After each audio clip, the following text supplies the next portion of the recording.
I made an agreement with myself. No freaking out. No thinking about the combined 20,000 followers we've built over the years, or the ads we were running, or the fact that many of our international and local clients discover us through social media.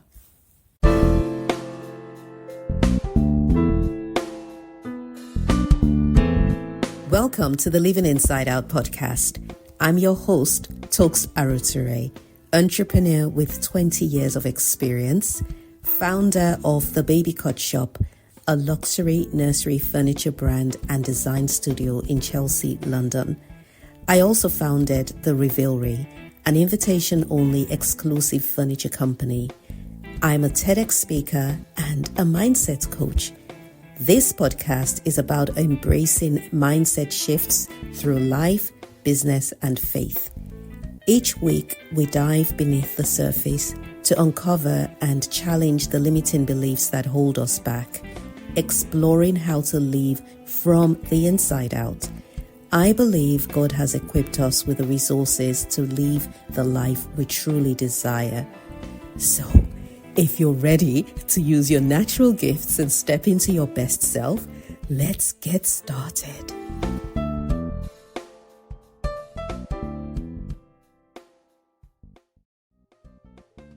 I had an interesting experience this past week. Maya Angelou said, you can tell a lot about a person by how they handle these three things: a rainy day, lost luggage, and tangled Christmas lights. I'd like to add a fourth: when they get locked out of their Facebook account. Yep, that was me this week. So I had been working on my Facebook account, on the business account, doing some Facebook ads, and I had about 2 or 3 browsers open. And the fourth browser was launched when I clicked on a button on Facebook, on my Facebook app on my phone, and it automatically opened my Safari account, my Safari browser, which I don't think I was logged into. Then I logged into it and instantly a notification popped up that said account suspended for suspicious activity. So it was only after some digging I realized that was what caused it, because I guess spammers or scammers use multiple browsers to from the same IP address. Anyway, my account got locked, and initially I thought, only a couple of weeks ago my personal account was suspended, or wasn't suspended. I was stopped from commenting, which I realized now it was because of the same thing. I was as they say, in Facebook jail. That was a little bit irritating, but it didn't bother me so much because I wanted to cut down on social media anyway. But this time was different because I realized very quickly that my business Facebook and Instagram accounts were also locked out. And that's when the panic had a right to come in and take control of me. But this podcast episode is about how I was able to not let that happen, and how I was able to really just hold on to my mind and navigate this unexpected situation. So, question: how do you handle disruption that you didn't even see coming? For many small businesses and large businesses, our social media platforms are our major, or one of our main marketing platforms. For the Baby Cut Shop, where our focus is on creating beautiful nursery rooms, pictures matter. So Instagram is everything. All of our posts are carefully created to present us as the business that we say we are in words, to present in pictorial form. So our social media is super important. We have a combined followership of 20,000, which has been built over the years. Our international clients find us through Instagram, especially our Middle Eastern clients. Local, national, everywhere, really. Instagram is what we use. It's what many small businesses use. And if you're in business, you know exactly what I'm talking about. And so the first thing I needed to do was get a hold of my mind to make sure that it didn't run away with the situation.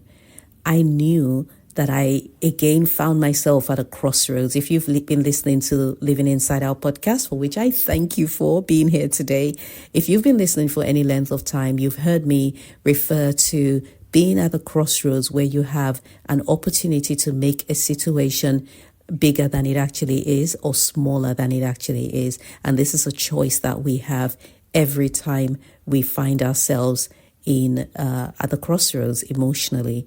So I was at the crossroads, and everything, all the lights and sounds and the signs said, freak out and panic because you have earned it. This is a panicable situation.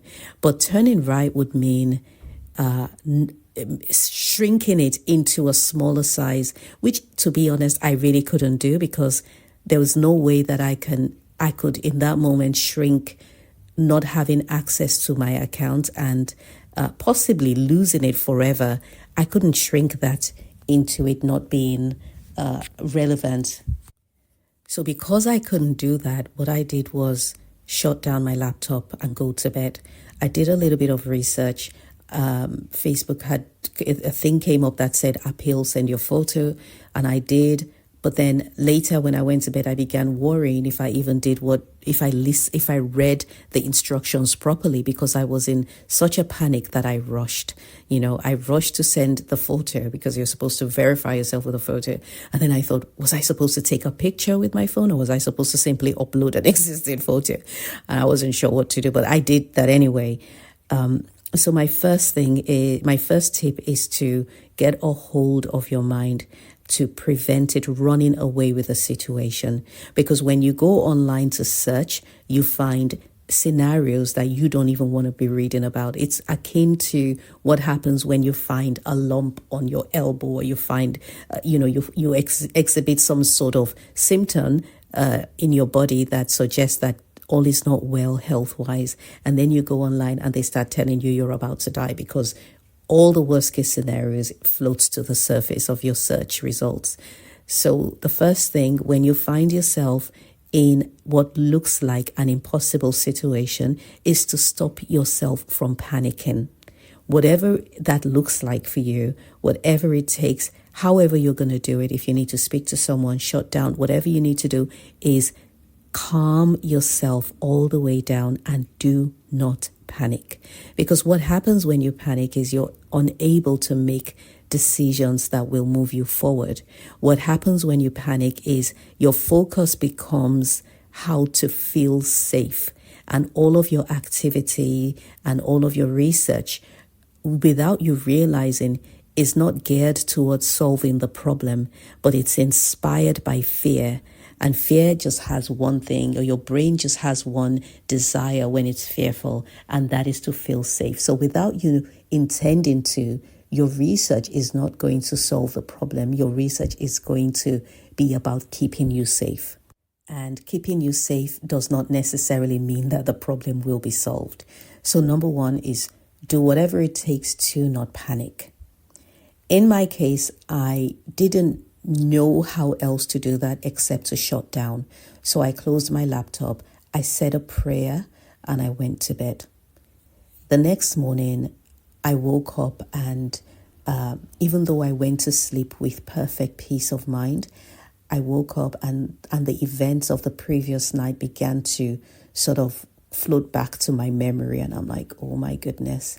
And I could feel dread starting to creep in, which means that stopping yourself from panicking does not necessarily mean you're out of the woodworks.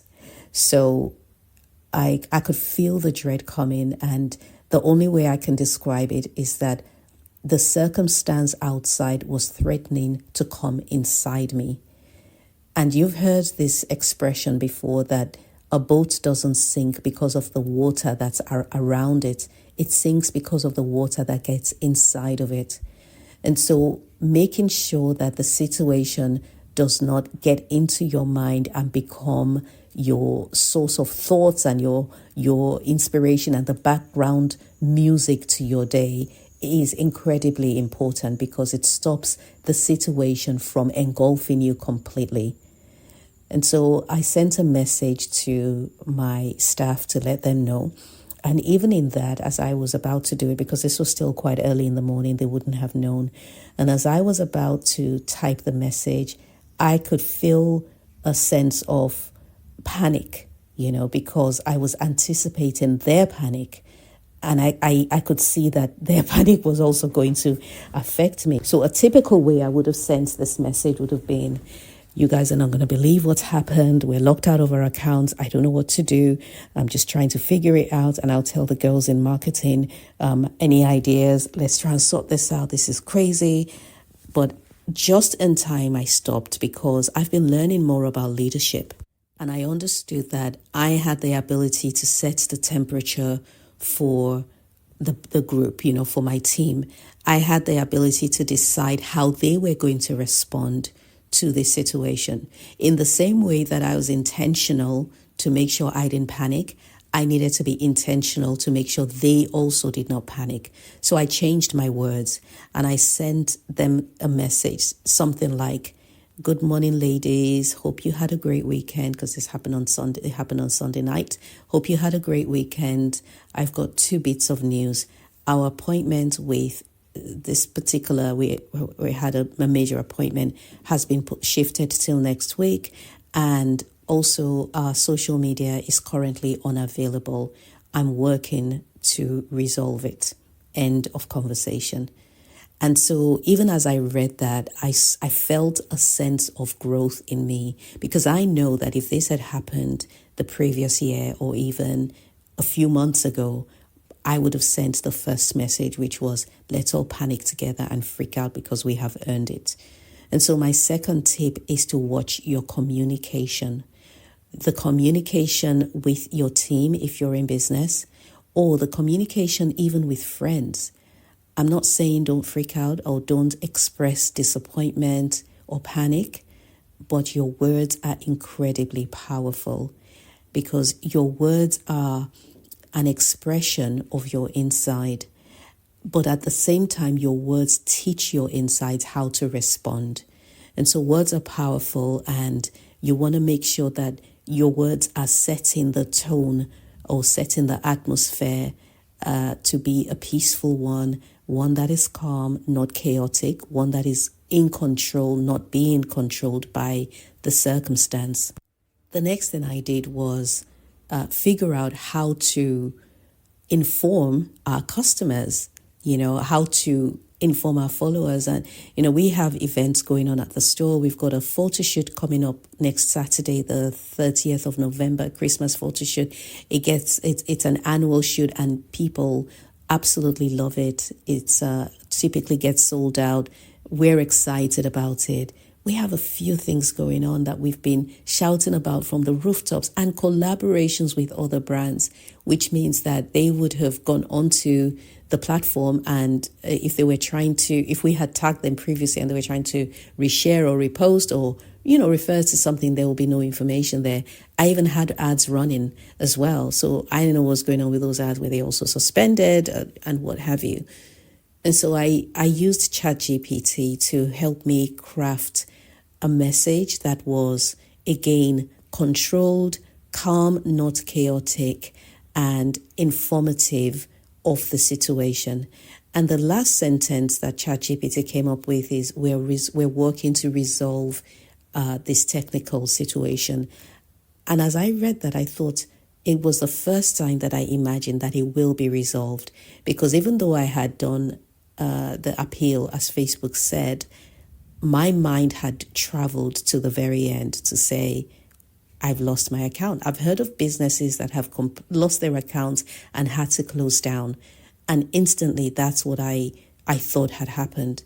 And in that moment, I realized that my imagination was coming from the map that I had built over the years in my mind, i.e., the conversations you have had, experiences you've been privy to, all create a map, a reference map, so that when something close happens, it refers back to that map to say, this is how it's going to turn out.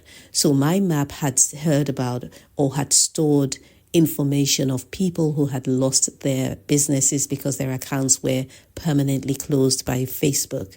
And instantly, that's what I was thinking, that we had lost our accounts forever. But that final sentence, we're working hard to resolve the technical situation, really did remind me or inform me that all may not be lost. So I have another Baby Cut Shop Instagram handle that I saved to stop squatters from taking it up. Our regular handle is the Baby Cut Shop, and the second handle which I reserved is the Baby Cut Shop Chelsea. There are no followers on there. We don't follow anyone. I just saved it. So, and then on there it has a bio that says follow our main accounts, and it points to the main account.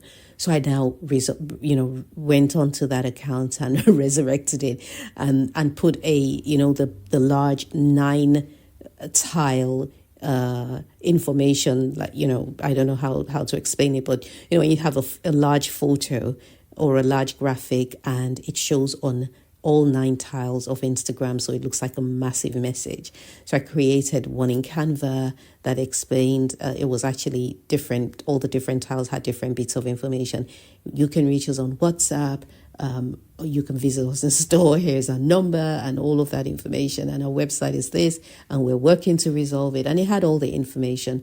And I used hashtag the Baby Cut Shop and hashtag the Baby Cut Shop Chelsea and hashtag Cut Shop, all our hashtags, so that if anyone searched for those hashtags, they will find that page. And that's exactly what happened.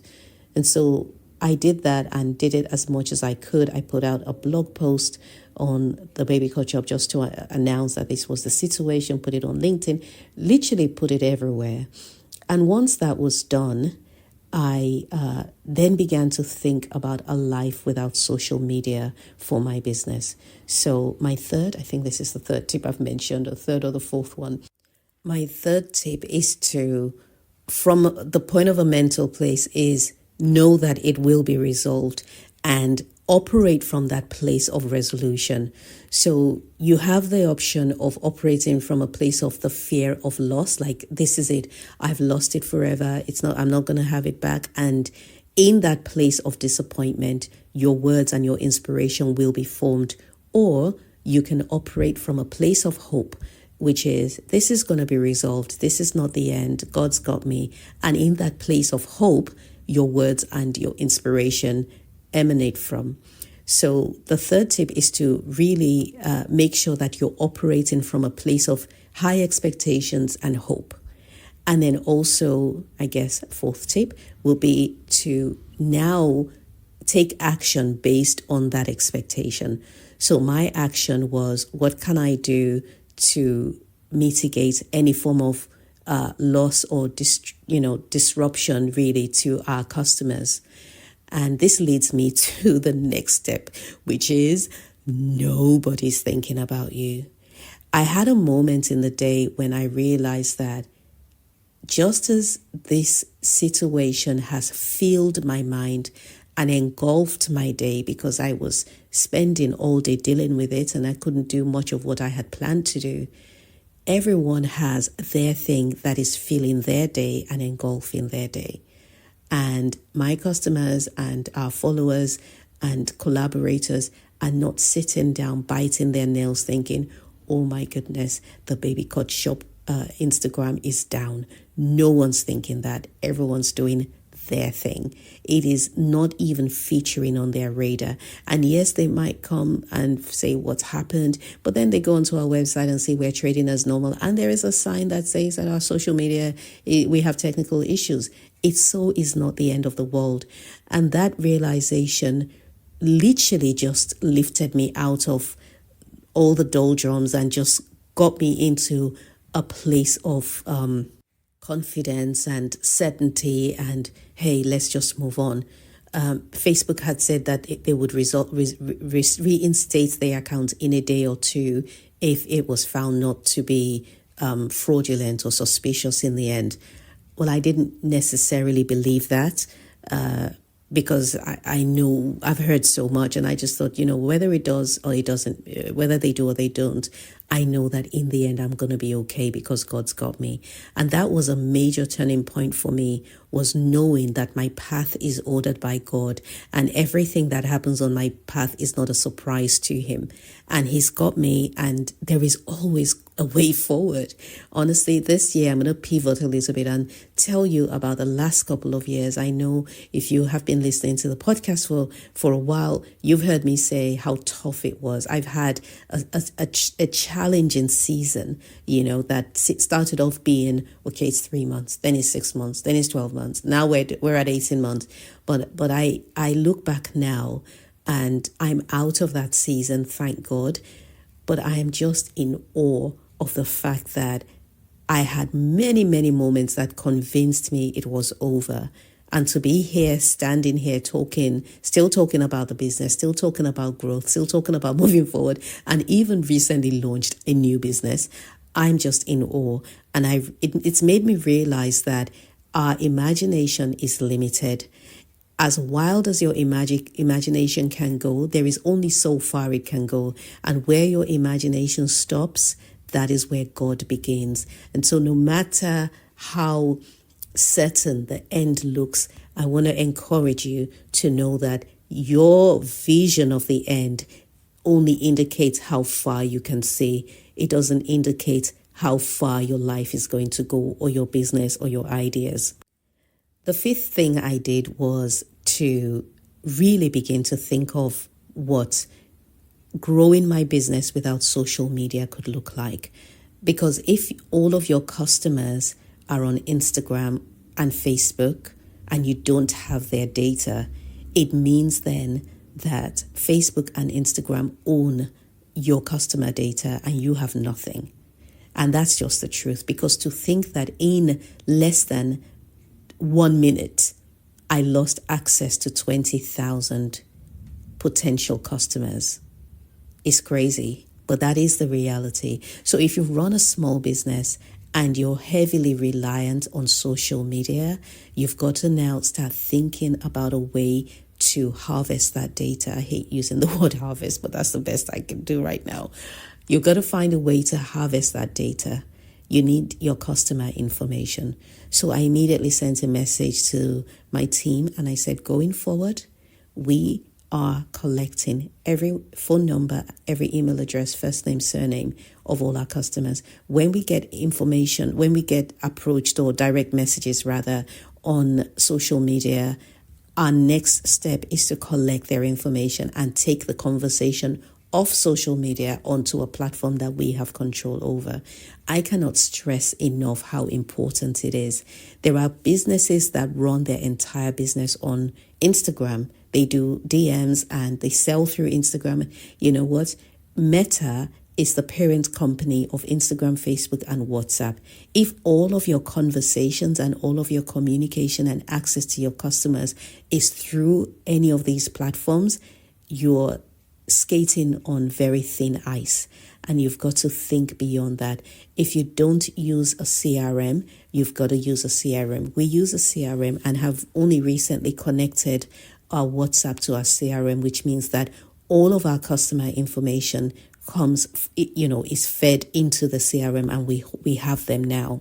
And if you don't know what a CRM is, it's called a Customer Relationship Manager, which is a juggernaut of a platform that not only contains your customer contact information, it also has the products or service they have purchased, the conversations you've had with them, their preferences. In our case, we're able to also add a customer baby birthdays on there so that we can say happy birthday at the right time. We put in information about them as well, like baby's name is XYZ. So whenever they call, and when they call the baby cut shop, their name pops up because they're already in the CRM. So we know who's calling ahead of time, and we can even prepare and say, oh, I know why she's calling. She's got an order outstanding.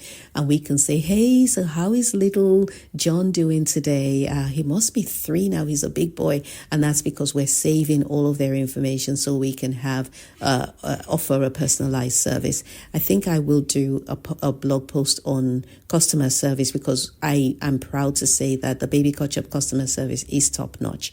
And so I will do a post, a podcast recording on customer service, and maybe even on the tech that we use in the business as well. If you're interested in that, let me know, and it'll be great to do some more podcast episodes on how we run the baby culture behind the scenes. One of the comments I got on LinkedIn, someone said that many businesses own multiple social media accounts. They have a backup account. And I thought that's such a great idea. So to prevent confusion, you could name yours tech support, like the Baby Cut Shop. Our second account is called the Baby Cut Shop Updates. So I still don't know how we're going to manage that, but I'm going to do some research, or we'll do some research and find out the best way to run both accounts, just in case that it were to happen again. So just to summarize again, here are the steps that I've talked through. When you find yourself in a situation that you did not plan for, that is disruptive, whether it's in business or your personal life, number one, manage your panic. Don't allow yourself to panic. If it means pausing, going for a walk, you don't have to panic, even though that's the natural progression of things. You don't necessarily have to lean into panic.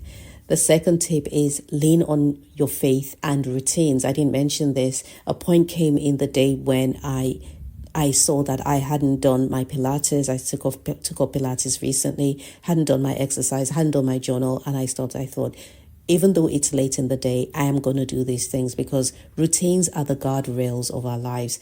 I learned that recently, and now my life is running on routines. So hold on to your faith and keep your routine going so that you can stay grounded. If you're leading a team, or you're a mother, you've got children, or you're a father, or you have people beneath you or people that look up to you, make sure that you are leading with calm. Don't use them as a launching pad for your emotions. Don't dump your emotions and your fear on them. Instead, lead with calm and create calm so that you can not only reflect who you are as a leader, but you can control the overall environment of your business, because you as the leader, you set the tone for other people's emotions when you're in business or when you're in leadership.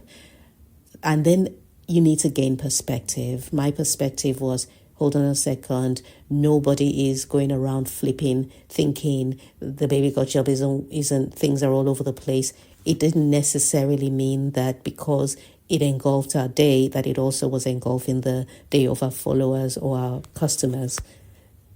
So I want you to think back and reflect on how you have handled disruption in the past and how you will handle it should it happen again, because this is life. These things happen.